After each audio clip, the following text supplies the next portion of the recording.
In the responsorial psalm at today's liturgy, we say, "This is the people that longs to see your face."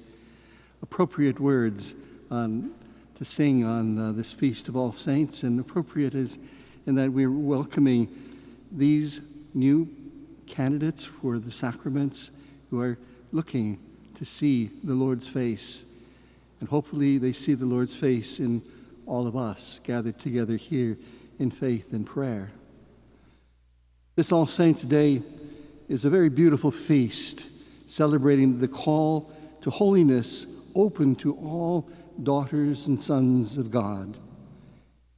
Today we celebrate the love and the mercy God, not only the love and mercy of God, not only with one another here in community, but also with all those enjoying the presence of God in their eternal glory. This feast reminds us of who we are as part of the communion of saints, with all who share in the life of Christ. The call to holiness reaches deep into the sacred scriptures. In Leviticus, John summons Moses to tell the people, "Be holy, for I, the Lord, am holy." These words ring down through the ages. The notion of humans imitating the holiness of God is distinctive about our Christian faith. In the book of Exodus, Moses encounters God at Sinai and tells us that the Lord is gracious and merciful, slow to anger and abounding in love and fidelity. Dear friends, that's the holiness, the way that we are to live our lives.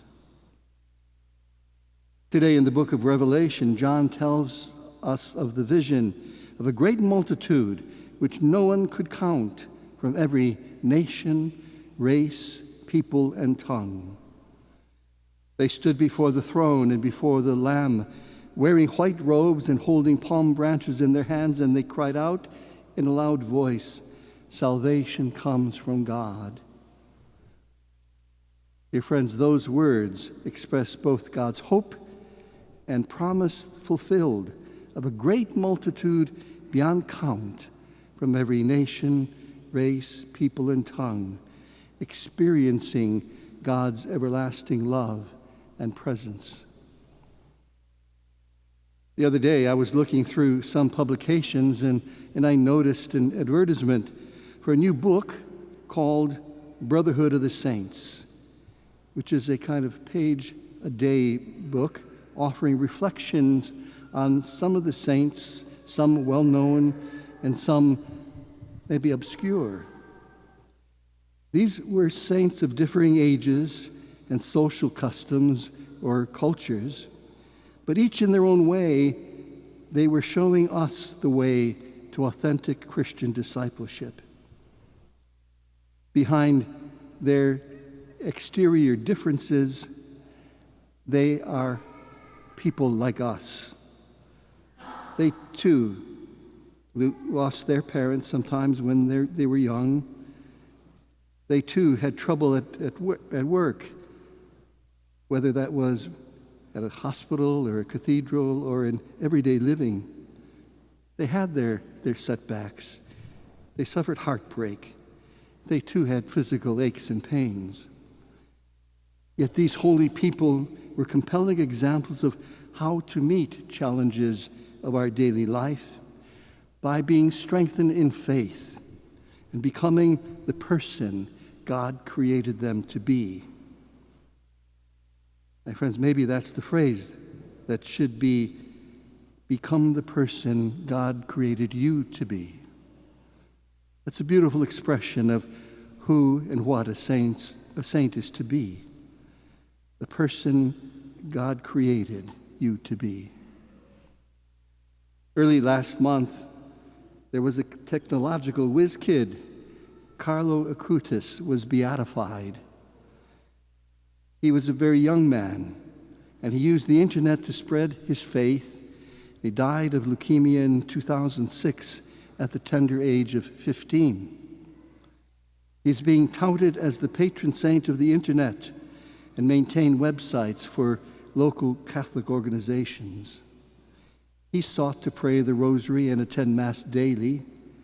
He was dedicated to charitable work, using his savings to buy sleeping bags for the homeless and helped people who were down on their luck and helped at a local soup kitchen. He is the youngest contemporary person to be beatified at the age of 15. And he once said, "To always be close to Jesus, that's my life's plan." Blessed Carlos Acutis, became the person God created him to be. Yesterday, in Hartford, Connecticut, Father Michael Mcgivney, whose image is on one of our stained glass windows up towards the roof here in the interior church, Father Michael Mcgivney was beatified because of his exemplary ministry to immigrants coming into the United States, caring for the poor, the widowed, and the orphan. And he dedicated himself to help support family life. He established, as we know, the Fraternal Knights of Columbus that we all know and value their ministry in imitating Father Mcgivney. Father Mcgivney had a mindset and a pastoral approach that was way ahead of the Second Vatican Council. He tried to minister and invite the laity into the work and the ministry of the church. Father Mcgivney became the person God created him to be. In the letter from St. John, we hear him encourage the early Christian community to remain faithful in the love of our God, who cherishes us all so much. See what the love the Father has bestowed on us, that we may be called children of God. That's what we are. Beloved, we are God's children now. What we shall be has not yet been revealed. But we do know that when it is revealed, we shall become like him. Yes, being like God is our goal. Becoming the person God created us to be is our life's work. Dear friends, all of us living now have the opportunity to draw closer to Christ. He came to give us life. We can look to many examples of how to emulate Christ in our own day-to-day existence. Many of those examples, in fact, can be found, I believe, in our own families and in our neighbors.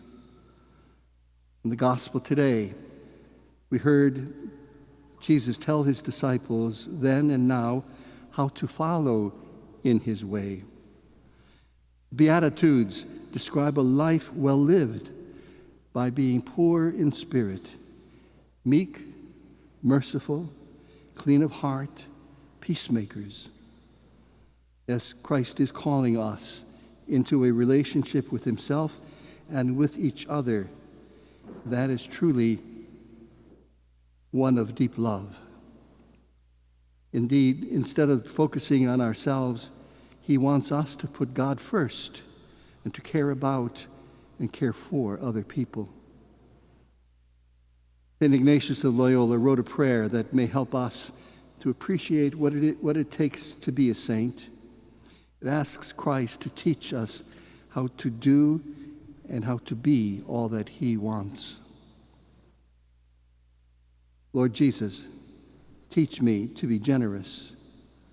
Teach me to serve you as you deserve, to give and not count the cost, to fight and not to heed wounds, to toil and not to seek for rest, to labor and not to ask for any reward, but that of knowing that I do your will.